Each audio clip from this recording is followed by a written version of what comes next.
Hey everyone, this is Karen Waksman, founder of Retail MBA. Today we'll be talking about selling at Kroger Marketplace. So if you have a great consumer product that you think should be sold at Kroger and you think should be sold on Kroger.com, this little training will give you some things to think about in regards to Kroger Marketplace. With that said, let's get started on today's training. So there's a term coming out in the world that's been pretty popular lately, and I wanted to talk about it. It's called marketplaces. And a lot of retailers are launching marketplaces, and they're going to continue to do so.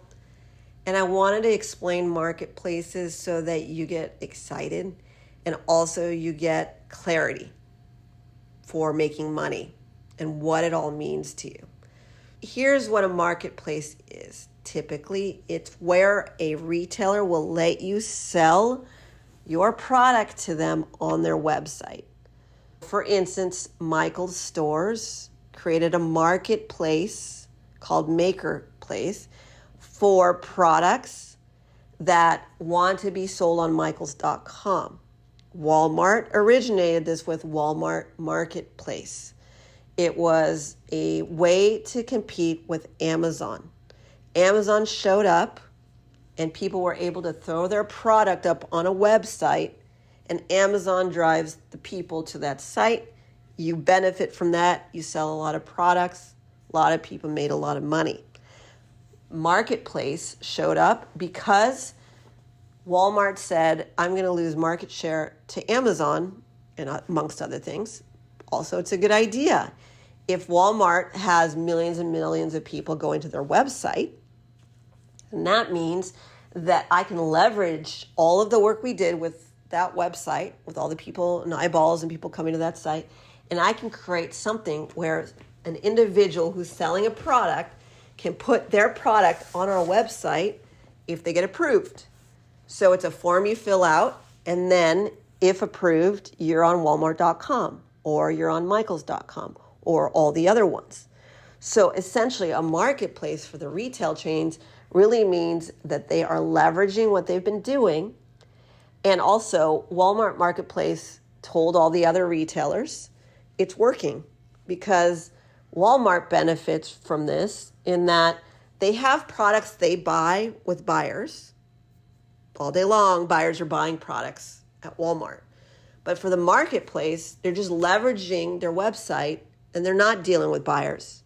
See, the buyers can only buy X number of units, X number of products for their stores or on their website. That's going to be featured. That's dealing with the buyer. Dealing with the marketplace, they're filling out a form. You get access to their website. It's fine. And you don't get a purchase order through the marketplaces. So the buyers are giving you purchase orders. They're giving you a lot of money through these purchase orders. It's what everybody really wanted originally. But Walmart said, okay, these people obviously want a platform, a place where they can leverage our name and sell stuff. So that's the exciting news about the marketplaces. It's not the same as getting a purchase order. These chain stores that are opening up marketplaces are not going to mix the marketplace stuff with their own stuff. It's all on the same site maybe, but there's some differences. The differences are if a buyer buys your product for that chain store, they're essentially giving you a purchase order with X number of units. You're getting cash up front. With the marketplaces, you're essentially like an Amazon where you're filling out a form and then you're trying to get people to buy stuff on that site.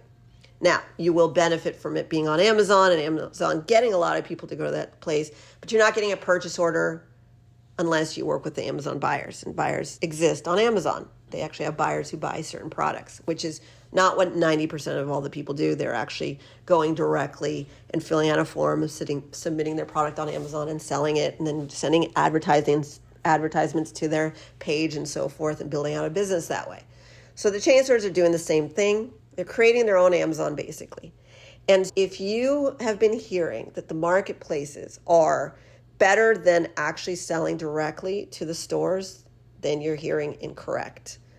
Until the day happens where there's no buyers, you will always make more money with buyers at chain stores versus just posting on their marketplace.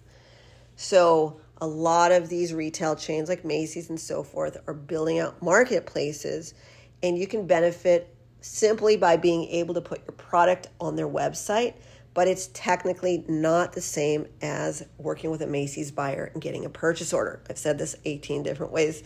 I hope you understand the substantial difference of a marketplace versus actually physically selling to a buyer.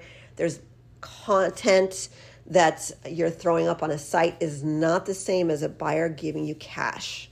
They're giving you orders. That's when you deal with buyers. The good news is there's nothing wrong with placing your product on a marketplace. You should do it if you can submit it. You can say you're selling on their website. You're getting access to a lot of people. The problem with that is, again, you're not going to make as much money. And if you can get a physical store order, that's where the big money is, because they're buying X number of units, they're putting in physical stores. That's the biggest quantity. The second one is selling to buyers directly on their website. So there are buyers who buy for the e-commerce brands. They have to merchandise these products, right? They can't just throw up any product that you want them thrown up at. They want to merchandise. So they're always going to pick their products and make it look pretty on their websites, in their stores, and so forth. So these buyers who buy for the online place, they're actually giving purchase orders as well.